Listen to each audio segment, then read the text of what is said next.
I want queer people to unleash themselves from heteronormative thinking. These things were never with you in mind. So when you believe that because you are a bottom,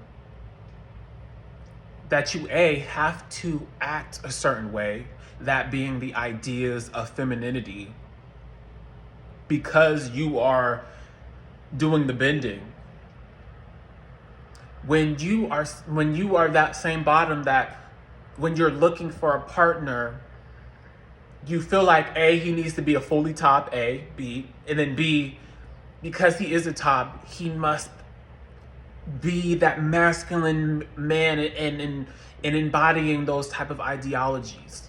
And I get it, I feel like all of us have been conditioned the same way, regardless of sexuality, regardless of gender or whatever, to where even if these things were again meant to be in this world to where there was like only straight people for straight people to act a certain way, we as queer people, we're still under that social structure, still under that conditioning, learning these things, which then we took those same type of ideologies and tried to apply them to our dynamics and how we existed with one another and how we existed with ourselves.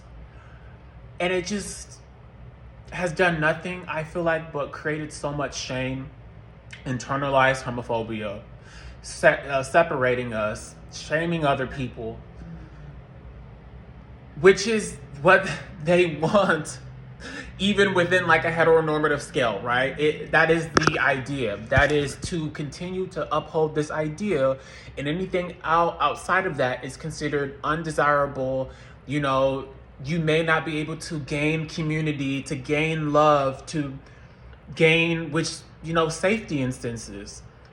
They have made it that way for us to look at it that way for a reason, and so many queer people are trying to hold on to it. And we have to stop.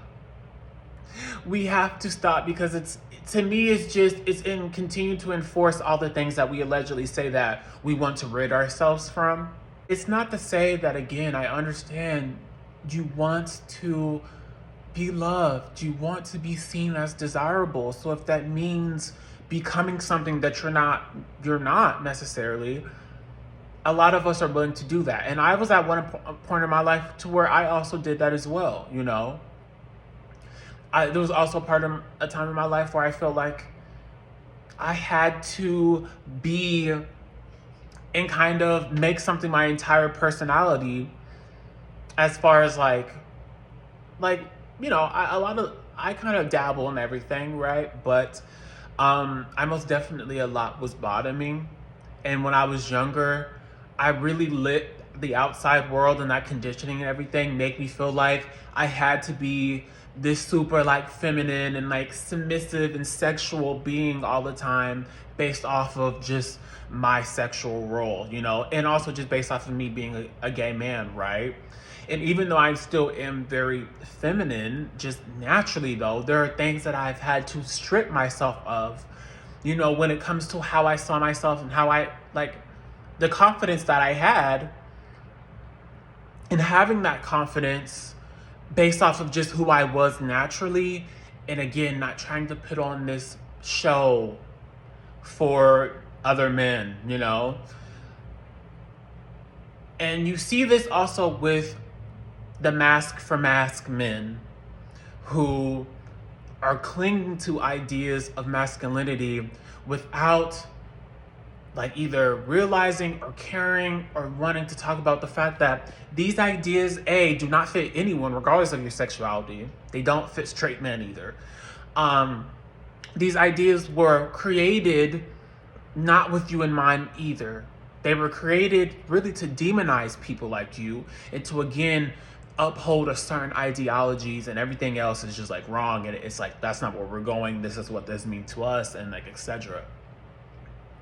And so it's okay if you are naturally, you naturally possess some of these things that we see as masculine, you naturally possess some of these things that we see as feminine. but none of us fit into these entire roles. So when you find yourself being a mascot for masculinity, which a lot of masculine men do, you have to realize how you are upholding these just suffocating, unrealistic standards for yourself and for those around you. And there would be a difference, and this is why I feel like it always connects for me, because there's a difference if even if you did decide that you wanted to like hone in on these things and for your own reasoning or whatever. But what we see a lot with mask for mask men, and yeah, what we see a lot from mask for mask men is that it's not only just you like saying like, yeah, I like other men that are more masculine, you know, like these ideas of masculinity, like I'm more attracted to that. It is then like, I'm not attracted to sissies and punks. I don't think a man should do this. It's like the shaming thing. And I think the reason why that happens and why a lot of these men go, instead of just stating their business and going on, and they have to like add the shaming thing in there, is because we all live under a social structure that teaches all of us to shame those that don't think like us. It teaches us all shame immediately. It teaches us to shame ourselves. You see this with like even trans women who will look at other trans women, and if a trans woman decides that she's not going to do all the surgery, she's not going to try and become this idea of what a woman is, because this isn't me trying to be rude, this is just how I'm seeing it. A lot of the times it feels, and I'm not a trans person, so, but it feels as if when you see women and they're going to get this gender affirming care, it is to be this just idea of what womanhood is, you know? Same with like trans men going and becoming these very desirable mask type of men, which just all men aren't and all women aren't, you know? You see trans women who do the surgery and become the person that they want to become. But you then see them also shame other trans people who consider themselves trans, who decide to not go and get the surgery. And it's like, oh, like you're not trans, and like, you know, you're clockable and all these things. Clockable, for those who like aren't, who don't get it, who don't know like the terminology, is basically like you can tell when a person wasn't born a woman or a man, you know, but like a man or woman who is trans though. And so, but you see this so much, like you would think that is just things that like straight people say, but no, you see this with trans women literally shaming each other for not looking like this. And it's again because of that social teaching of all of us to like shame each other and to shame those that don't fit into the ideas that have been forced onto us ourselves, like, you know, that have been forced onto us too. This is furthering that like separation of us as a community, and it's letting shame just be like that girl, you know, which is then making younger people feel like they have to be either super masc or super femme, because that is something that not only the queer community teaches them, but it is this social, this structure in general of straight people and all of that just makes you feel like you have to be one thing or the other, which does not leave room for you to be an actual human being having actual human expression and experience.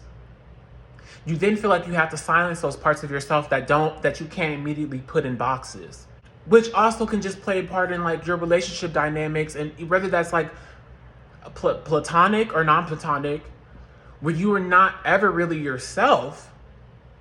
You are what you think people want and what you've been shamed into becoming, to where you're never really in a space of being vulnerable and allowing people to know who you really are, and them showing you who they really are, which is how we're like connection isn't really happening. We're not seeing real connection between people because people haven't been able to do that out of shame of who they just are naturally. People are trying so hard to become what they think people want to see, physically, emotionally, like just all of these things creatively. And it's not, and this is why we have never really seen true connection between humans.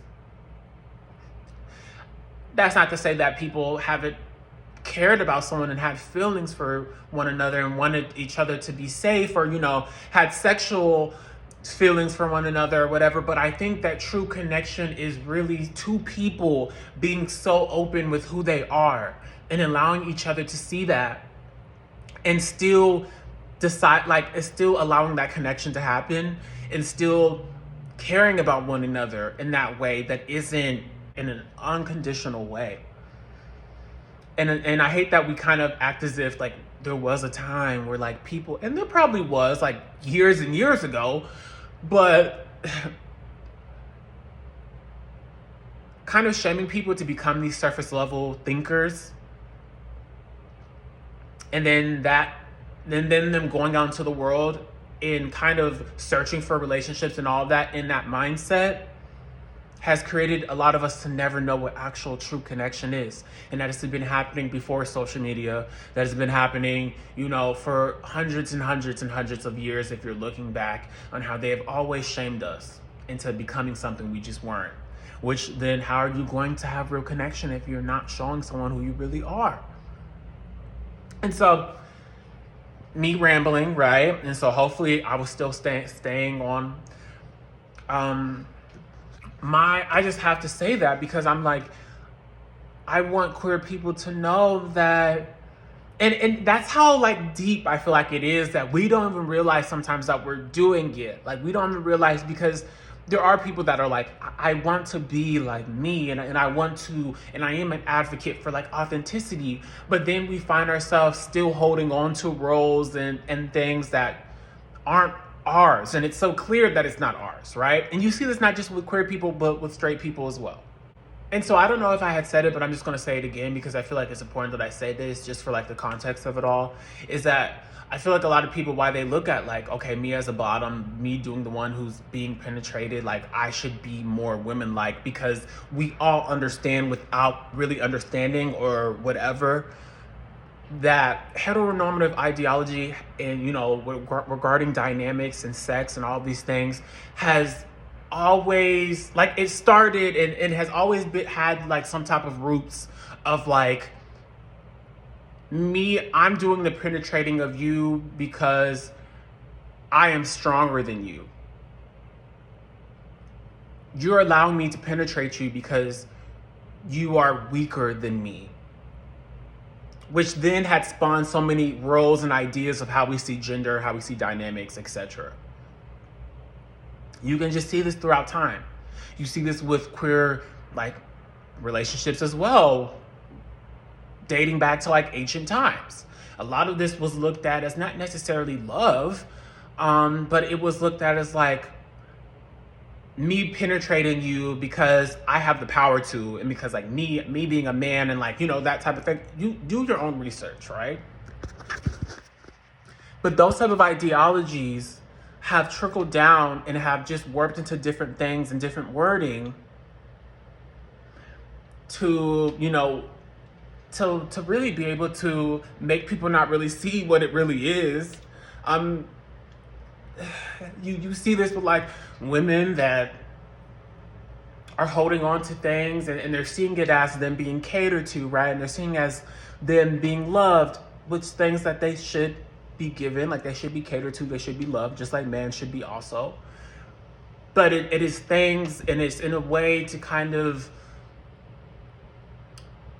it is saying the loud things quiet, and just saying it in a different way to make women not see it how men are seeing it, how some men are seeing it, or how it was meant to be as. It's it's more so because we see you as weak, and so we should be doing certain things for you, and a man shouldn't be necessarily catered to in the ways that a woman should, because he's a man and he doesn't really have that many emotions for him to actually care about these type of things. But we know that just isn't the case. So to me, it's just detrimental and just a negative effect on all of us. But you see those type of ideologies queer people trying to take to where they really think in their head that it makes sense to like be like, oh, like, yeah, as a bottom, like, you should be doing this, or as a top, you should be doing this. And it's like, we are just humans here having experiences, having so many thoughts and so many emotions and feelings for things. And we are just, well, when we allow ourselves to, having natural reactions to things. And we have just gone too far. I'm all here for like wanting to understand, and I'm okay with labeling, kind of. I just think that we have taken it too far to, again, we are instead of it being about just kind of wanting to understand why we may do things, we are now placing this like concrete thing of what it may be and the expressions around that, and shaming those that don't fit into it. So again, all of my videos are not necessarily for people, like, it's not necessarily to be like, okay, this and this, right? My page is about expressing what I feel, and it's also kind of like, I want to make sure that there is a voice out there that is just talking about the things that I think are important, which I don't feel like I always see. I also want to make sure that however long, a queer person, a younger queer person may see this, and they may have their own way of looking at it and interpreting or whatever, but they realize that there are people on this planet that weren't going for these like roles that weren't never ours. That there were people that really valued true human expression and wasn't trying to like take certain things that just have been known to not do any good for us, and like holding on to that thing out of comfort. Because again, I've had to do a lot of soul searching and destruction of my own. So again, I had to like, really ask myself why I did find certain things attractive. Why I felt like I had to show up a certain way in order to be seen as and feel desirable. And it leads back to that for me, and it leads back to that to a lot of people, and it leads back to that when we're just looking at human history in general. And so again, yeah, I want mine to be kind of like me saying what I'm feeling out loud, and it being like that diary, and then someone being able to see it in the future if YouTube is still a thing, whatever, and being like, okay, yeah, like the way that I was thinking, because maybe there will be a time in the future where we go way back into those archaic ways of thinking. People who are naturally having thoughts and whatever, feeling afraid and ashamed of those, and not being able to look around and see other people thinking in that way because they're also afraid and scared to say it out loud and all that. But finding those that weren't, to make them know that what they're thinking isn't wrong. Yeah. And so we just have to, all of us, regardless of queerness, regardless of your sexuality, regardless of your gender, we have to allow ourselves to rid ourselves from the comfort that these ideas, these roles, these fake senses of community and love and safety have given us. And I think that it's just going to be uncomfortable for a little, but we're going to get to a point to where we are actually free and we're actually having real connections with one another that actually feel good and that feel like soul touching. So, yeah.